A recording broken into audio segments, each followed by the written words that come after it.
What's going on, guys? The Comics Kid 2099 here to discuss episode 5 of the King Arthur Netflix series Cursed. This episode I feel like is a little bit better than the last couple of episodes. I've been complaining about how this series keeps introducing more subplots and more characters, and how these subplots don't really feel like they're connecting with each other like they should, and how slow everything has been moving with this series so far. We are now halfway done with this season, and finally I feel like things are starting to move in a direction where most of these subplots feel like they're beginning to connect with each other a little bit. So that's good.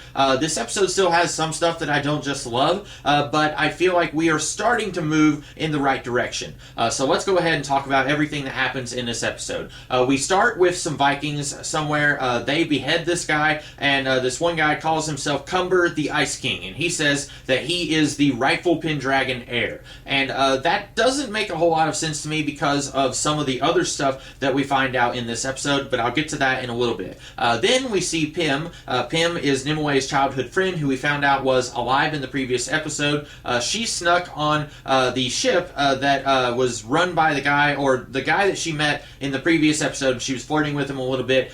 He works on this ship, and she snuck on that ship. They're about to kill her, and then this guy who likes her, he says, hey, she's a Fey healer, so maybe she can help us since our healer is dead. And then she does that, and apparently she's really good at it, even though I was under the impression she was lying when she said that she was a healer in her village. Now there are people coming in with like bones sticking out of their arms and arrows in their back, and she's able to help these people just fine, and they're not suspicious and thinking, hey, I don't think she's really a healer. But basically nothing happens there. I'm assuming that this is just here to remind us that she's alive, and she's with these Vikings, and they're apparently not connected to Umber or Cumber the Ice King. Apparently these Vikings that Pym is with, they are at war with Cumber, who calls himself the real Pendragon heir. And I guess I'll go ahead and talk about that. So Merlin, it's going to take me a while to get to that. So Merlin, remember he got a vase full of Fey fire in the previous episode. That doesn't come into play at all here because Merlin is arrested by some of Uther's men.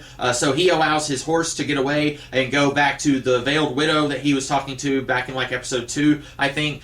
So Merlin is arrested, and Uther, he's whining to his mom about how nothing is easy, and so she says, well, you need to kill Merlin. And we don't really know why. Later we kind of get an explanation for why she doesn't like Merlin, except, again, that doesn't make a whole lot of sense. But we don't really get an explanation for why Uther's mom wants Uther to execute Merlin. But she says, you need to execute Merlin, and somehow that will make everything easier. That will make dealing with the Red Paladins easier. That will make dealing with these Vikings easier. All of this will be easier if you execute Merlin. So Uther is about to do that, and then this bird comes with a message from this Fey woman, because Nimue, at the end of the previous episode, she and Arthur, they made it to Nemos, which is, I guess, Fey headquarters, and they sent a message with this bird to find Merlin and basically say, hey, I'm Nimue, I have the sword. And so this bird makes it to Uther's palace just as Merlin is about to get executed, so then Uther stays the execution of Merlin.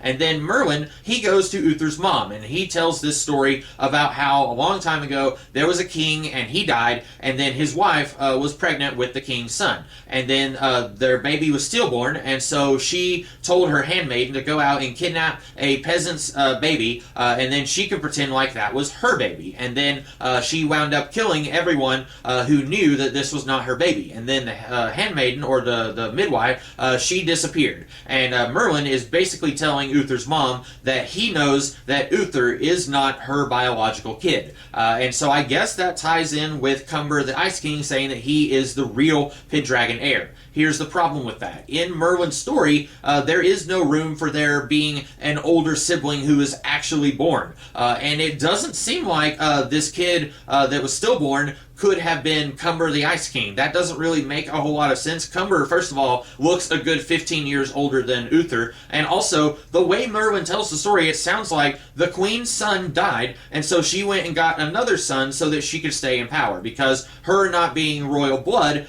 with her husband dead, if she had a stillborn kid, then she would not have any reason to stay there in the castle. So she felt like she needed to, well, I think she actually bought this kid, but then she later killed his parents so that that no one would know, but she felt like she needed a reason to stay in the castle and basically keep her power. But that story doesn't work if her kid actually was born and lived. So this other guy calling himself the true Pendragon heir, that doesn't make any sense unless he's a cousin or an uncle or something like that. But I guess we're going to get more with that later. I don't know. Anyway, so that might explain why Uther's mom wants Merlin dead, except that he tells her that he has the midwife under his protection after she tries to have him executed, and that doesn't work. So we don't know why these two dislike each other. We don't know why she wants Merlin dead, because I'm assuming that she doesn't know that Merlin knows about the midwife until after the execution doesn't work out. So that's a little weird. I don't really know why she wants Merlin dead. It would have been great if we could have had this conversation earlier, like in a previous episode, and then the mom could tell Uther, you need to kill Merlin, and it would make sense why she wants him dead. Anyway, meanwhile, at Nemos, Arthur and Nimue are kind of getting a little sexy with each other, and that doesn't make any sense because literally in the previous episode, Nimue had a knife to Arthur's stomach and was ready to kill him because he stole her sword. I don't think enough time has passed here for these two to be getting in a bath with each other and kissing on each other and almost having sex with each other. It would be fine if this was like a season later where Arthur steals the sword and she's mad at him, but she forgives him, and then eventually feelings can build up because these two did have a little bit of chemistry with each other when we first met Arthur. But immediately after, she's ready to kill him with a knife because he stole her sword, and now suddenly we've got some CW relationship drama here between these two, and I don't think it works. I think it could have been made to work if they had stretched it out a little bit, and I know that sounds hypocritical of me since this series has done nothing but stretch stuff out, and I've been complaining about it, but I feel like them trying to introduce a little bit of romance here between these two at this point does not work. I feel like this is mostly just here to kill time with Nimue. Now, I do think that a lot of the other stuff going on in this episode, there's quite a bit going on. So it really only feels like the Nimue and the Pym subplots are where we're treading water a little bit. Anyway, Nimue and Arthur, they're kind of kissy with each other a little bit. Arthur thinks he wants to leave. Also, I have never been more confused about the status of the Fae in this world. I have no idea what the Fae are. Because way back in episode 1, Nimue's village was burned by the Red Paladins because they were Fae. But Nimue was the only one that we saw using magical abilities. Now, we did see that there was a council, and they had some fire embers, and they surrounded Nimue, and that was some kind of festival, not a festival, some kind of ceremony, so that they could figure out who their new witch mother would be, and it's Nimue. But we didn't actually get to see anyone in the village using magical powers. In fact, a lot of people in that village disliked and distrusted Nimue because she had magical abilities. So it really doesn't make sense that they are burned and killed because they are Fae. But then, starting in the last episode and then a lot in this episode, we are seeing that the Fae have antlers or snakeskin or some kind of non-human attributes. And they even talk about that a little bit as if they are a separate species. At one point, Arthur is talking to Nimue, and he says, nobody here likes me because I have man blood. So that means that the Fae are not human. Arthur is human, and they don't like him, and they don't want him to be here. But then by the end of the episode, Arthur, he says, you know what, I think I'll stay, and I will serve you in your cause. And that's good. I like to see Arthur having a little bit of character growth here, and I felt like that worked. But then you've got the Green Knight. This legendary figure, the Green Knight, is mentioned here at one point, and then as we were about to see him take off his helmet, I was thinking, it's going to be Gawain, isn't it? And he takes off his helmet, and Nimue says, Gawain? Because back in episode 1, Nimue told Pym Gawain took a ship and went somewhere. And I was thinking, okay, that's an important name in Arthurian mythology. He's going to come back. He's way too important to just be a throwaway name. And sure enough, Gawain does come back. Now here's my minor nitpicky thing about this. Gawain is not the Green Knight from the Arthurian mythos. It's Gawain and the Green Knight. The Green Knight was this guy, long story short, Morgan Le Fay wanted to impugn the honor of Arthur's court by forcing someone into a beheading game, and so he had this. She had this guy named Lord Bertoak, and then she turned him into a big magical green man, and then Gawain cut off his head. That guy was the Green Knight. Gawain is just a normal dude. So I don't like that they're combining that, and I knew they were going to do it. As he walked in, I thought, oh, it's going to be Gawain. I guess maybe someone has heard Gawain the Green Knight, and maybe they're thinking it's one thing and not Gawain and the Green Knight. But anyway, he is apparently an ex-boyfriend of Nimue, and you can tell there's a little bit of tension between him and Arthur. Just once, I would like to see a show where you have a love triangle like this, or you have two characters who used to date and they're not dating anymore, and everyone just acts like adults, and they don't have the emotional maturity of a toddler. I can already tell there's going to be some instance where Arthur and Gawain are going to get in a big fight with each other because of the subtext of they both like Nimue. I don't want that. I just want Nimue to say, okay, yes, I like you. No, I don't like you that way. Let's all just move on. We've got more important stuff here than to have the CW relationship drama. But anyway, Gawain immediately starts talking to Nimue about he doesn't think that she should take this sword to Merlin. And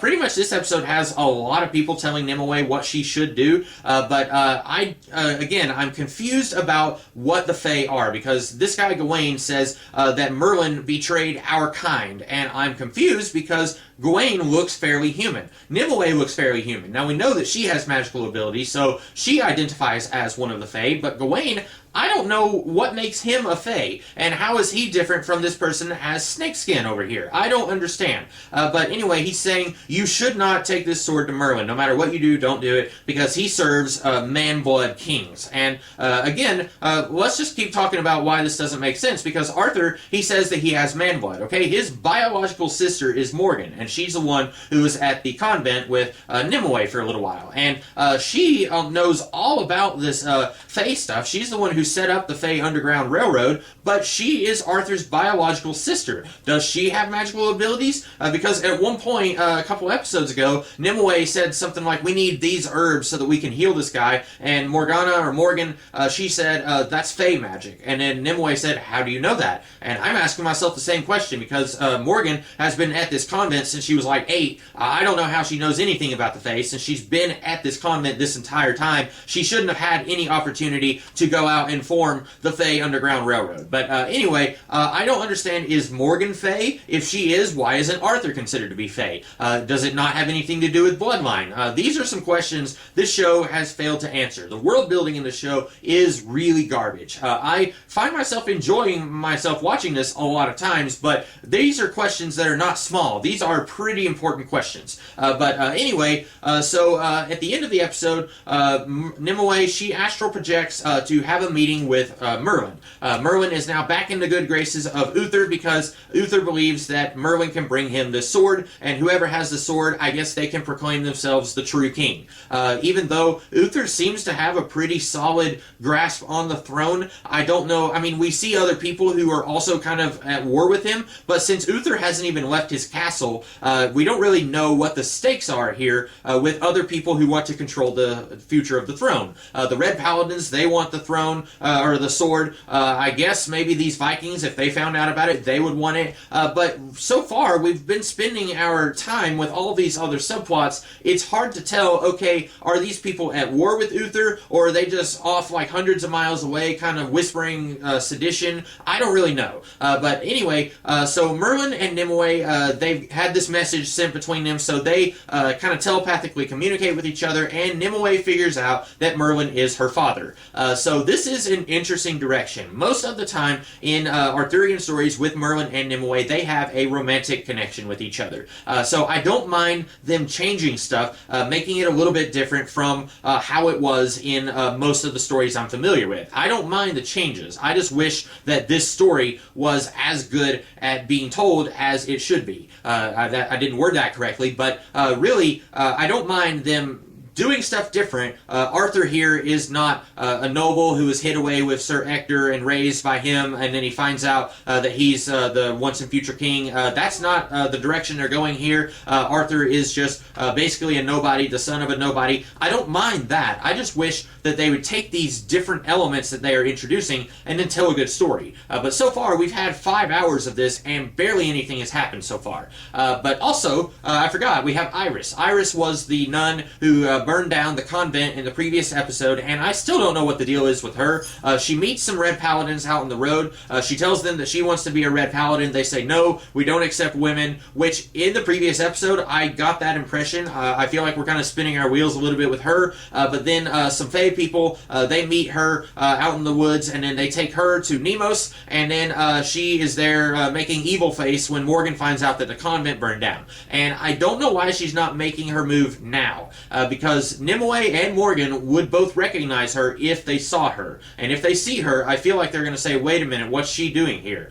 Because Morgan kind of knows that Nimue, or that Iris was up to no good. Now, Morgan's girlfriend, who died in a fire, she was like, no, she's fine, Iris is fine. But Morgan was like, yeah, there's something up about her. So I don't know why Iris isn't just going to go ahead and make her move now. Go ahead and burn all these people in their sleep. You're wanting to kill the Fae, and you want to bring the head of the Wolfblood Witch. That's Nimue. That's the Red Paladin's phrase for her, or their nickname for her, because she said, what do I need to do to be taken in as one of you? And they jokingly said, bring us the head of the Wolfblood Witch. Well, she's here. She knows who the Wolfblood Witch is, and she's just kind of sitting there. I don't know why she's biding her time here. But anyway, once again, we are introducing more subplots, more characters. We have Gawain the Green Knight here. We have the Red Spear. That's the Viking group that is against Cumber the Ice King. So we're getting even more stuff here. And my friend and ally of the channel, Connor Nielsen, I hope he doesn't mind me mentioning this on video, but he commented on my previous review of the previous episode. He said, it sounds like Netflix wants their very own Game of Thrones. And I think that's an apt description. Now, I should say that Game of Thrones did this kind of stuff with illegitimate children and stuff like that. Kids who, questions of lineage of the throne, that kind of thing. That's a huge part of Game of Thrones, and I should say that Game of Thrones borrowed that kind of stuff from other stories, old folklore and mythology, and I don't know why I pronounced it mythology, and other stories like that.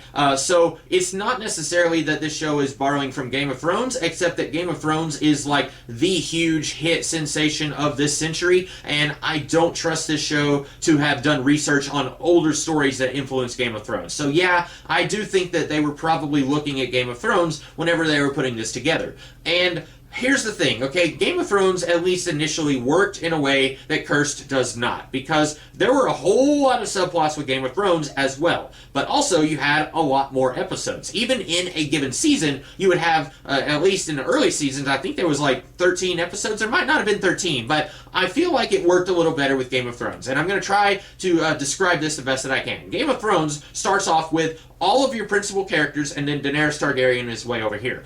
You have the Stark family, and then Robert Baratheon and his friends, the Lannisters, they come, and they meet these guys. And then Robert says, Ned, I want you to come with me. So then Ned brings his daughters with him, and then characters start splitting up. So then you've got some characters over here. Jon Snow, he goes off to the wall. Ned and his daughters, they go with Robert. Then, spoilers, Robert eventually dies. Characters start splitting up with each other, and then you get a whole bunch of subplots. Arya, she goes off in her own direction. Sansa goes in her own direction. Every character kind of gets their own subplot, and as you progress, subplots start to accumulate, and then characters become more important, and then they split up from each other, and then sometimes you might combine subplots, and you might have other characters kind of feed their subplot into another one. And that's how you do it. You don't start off with characters that you barely know, and then you introduce like 4 or 5 other subplots before the end of the first season. I feel like it would have been fine if this was like season 4 or 5, and we had this many subplots to keep up with, because by then, people are going to be invested in this show, and they're going to be able to keep up with everything that's happened up until now. But we are only on episode 5, and I can barely keep up with a lot of what's going on. And admittedly, there's a lot of stuff that an episode will introduce, and I'm thinking, okay, I guess these guys are going to be important, and then we don't see them again, and I'm thinking, oh, they're not as important as I thought. We spent an entire episode with Merlin tricking, I don't remember his name, Rugen, so that he could get some some Fae fire, and I was thinking, okay, Rugen is going to be an important character because he wants the sword, and he's going to try and betray Merlin if he can get the sword before Merlin can. And then we're probably not going to see Rugen again. Once Merlin got the Fae fire, he's out of the picture. So I feel like we have all these characters, and I still can't tell, are these characters important, or are they just here so that we can kind of kill a little bit of time, because otherwise this would be like a 3-episode series. So once again, I do wish that this was a movie. I keep saying that. I think it would be much better. You could concisely tell this story in about 2.5 hours or 3 hours. It doesn't need to be a 10-hour movie. And if you are going to do a 10-hour show, I wish that each episode kind of began and ended on its own, and you didn't have this big, long, stretched out movie where you could literally take out hours of it and still have the same story. Anyway, I am enjoying the direction this show is going, and I think I said this in my last review, but I'm probably going to enjoy it more if I ever decide to go back and rewatch it. I'm still not sure if the show is worth going back and rewatching. I would absolutely love it if someone could just take all of the most important parts of the show and do one long supercut of that. I would love to watch that. But if I decided to go back and watch it, I would know, okay, this is where that character is going, and then I could enjoy it more for what it's doing and not for what I expect it to do. So anyway, this has been a little bit of a longer video, but we are halfway there, so I'm interested in seeing where everything is going to go. Merlin has met Nimue. That is something I was kind of surprised by, because at the rate this show is going, I figured it would be like episode 8 or 9 before she would meet him. So I'm interested to see where we're going. And that's about it for this video. In the meantime, you guys have a great rest of the day. Catch you later.